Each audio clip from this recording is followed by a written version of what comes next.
I love coaches. It's hilarious. They'll be talking about that at 3 in the morning. 51 seconds in the first half when we come back.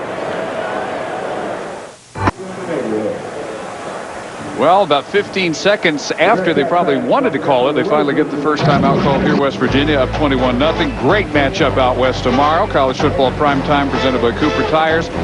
Undefeated in the WAC. Boise State, number 20 Fresno State. From Fresno, college football prime time tomorrow at 8 Eastern, 5 Pacific. Also available in high definition on ESPN HD. Our coverage begins with College Game Day at 7:30. Why is that so common, even in the NFL? 15, 20, 25 seconds, then they realize they need the timeout well, call. As announcers, we're in the same tempo flow of the game up here as they are mentally down there. And you would think that somebody would have that feel for what's going on with it. Irvin's done a good job preventing returns so far. Antonio Lewis brings this one back across the 30. 16 on the return of a 45-yard kick with 41 seconds and 2 timeouts to work with. Pat White will start from his 30. All right, well, I'll ask you, since we're trying to put our coaches' hats on here, do you try to go down and score with the 21-0 lead and take a chance that you make a mistake and give them something to get in the game with? If you're not going to do that, why would you call the timeout to begin with? Well, give yourself a chance to think about it. They've moved the ball so easily. 248 yards. 177 on the ground. Absolutely, I would expect them to not only try to move it, but maybe look for some deep shots early. Flag thrown on the carry by Slayton, who only gets back to the line of scrimmage. Of course, we've seen big plays made by Pat White running the ball, too, so maybe they were looking for setting up that little quarterback zone read there. It's been by far their best play so far. White keeping, Holly. Hey, and Dave, just one thing to keep your eye on. The wind is swirling down here, so if they do try to move it within field goal range, they've got a true freshman kicker in Pat McAfee.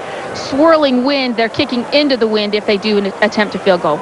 You know what? And Holly, I stood there, watched him. He hit one from 60 yards in pregame. The guy has a booming leg. With the wind on the With the wind. The direction he's going. Now, it's different. That's weird. I asked these kickers in pregame. It swirls around, and it feels like it's going from left to right, the same direction that they're moving right now. But it does swirl. So they said it's really goofy and hard to predict. Evidently, with the mark off on the hold, Rich Rodriguez decides to stay conservative, and now Cincinnati calls time.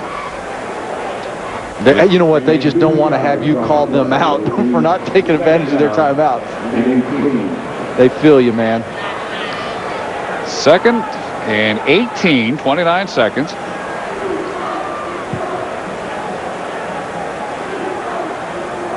West Virginia coming in, hoping to stay undefeated in the Big East. Cincinnati, 2 wins away from bowl eligibility. Dave Barnett, Craig James, and Holly Rowe at Nippert Stadium. Unseasonably warm weather until about half an hour ago, which was also about the time the lights went out, and we had a 10-minute delay. So these are already pretty well-rested teams that are preparing for their halftime break. All 3 touchdowns from Steve Slayton, the true freshman tailback from Levittown, Pennsylvania for West Virginia. Pat White has thrown it for 71 yards, 5 out of 8, and has carried for 98. Now, he's lost yardage since he got over 100. He had 102 on his first 5 carries. He's 6 for 98 now. Man, how about that? 91 yards offense by Cincinnati. And that's, I don't think it's the ineptness of their offense as much as it is just the good, solid play of West Virginia's defense. I think Cincinnati's done fairly well is extend their drives. Their time of possession's pretty good. 3 minutes more than West Virginia. They're just not getting the big plays that West Virginia is getting with ease. You know, we're 23 seconds away from hearing Mark May go off on officials in the SEC. Reese is going to have to just put the gloves on and just you know, hang with him, Reese. Set him up. One more timeout left for the Bearcats. 3rd and 20.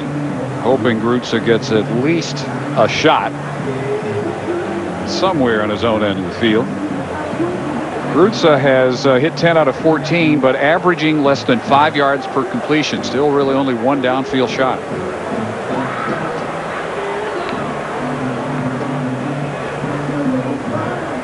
In the second half, Slayton is halfway to tying his own record, school record, Big East co-record with Willis McGahee of 6 touchdowns.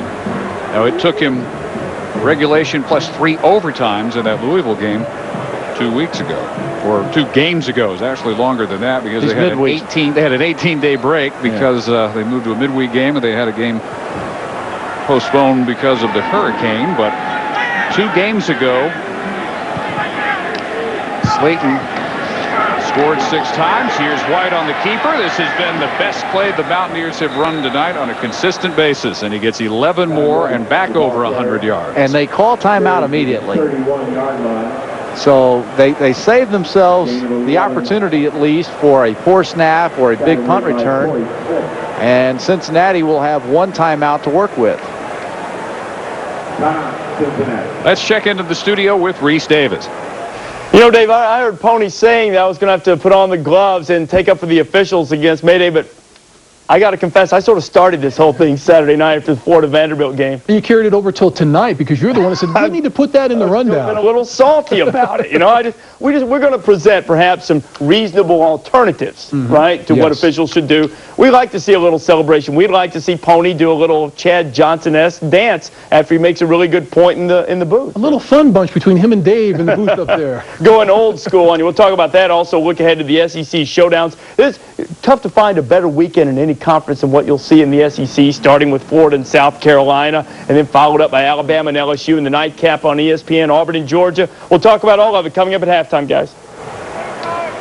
All right, well, I think we can take care of part of that request, can't we? Yeah. We can get you dancing. You know what I do? I move around a little bit up here. So 4th down. Bill Brady. Where will they mark this one out? Wherever it is, there's time for probably 1 downfield shot by Grutza with 9 seconds to go. 35-yard kick out of the 34. You know, that LSU at Alabama. Now, I know you're not on Alabama's side here. Do you think their offense is terrible? Well, it's not a matter of being on their side. It's a matter of who you think can win. Alabama has done a miraculous job with no offense. To be 9-0 in the SEC is a huge statement for their defense. But all I'm saying is, how can they keep winning when they have LSU, Auburn, and even if they win Georgia. Those 2, the SEC championship game? I believe Brody Croyle is a good quarterback, and I think Darby runs the ball well, and I believe DJ Hall gives them the threat they need. They just don't have to be crazy throwing it. Grutza runs out of time and room. Well, they will give him 1 more shot.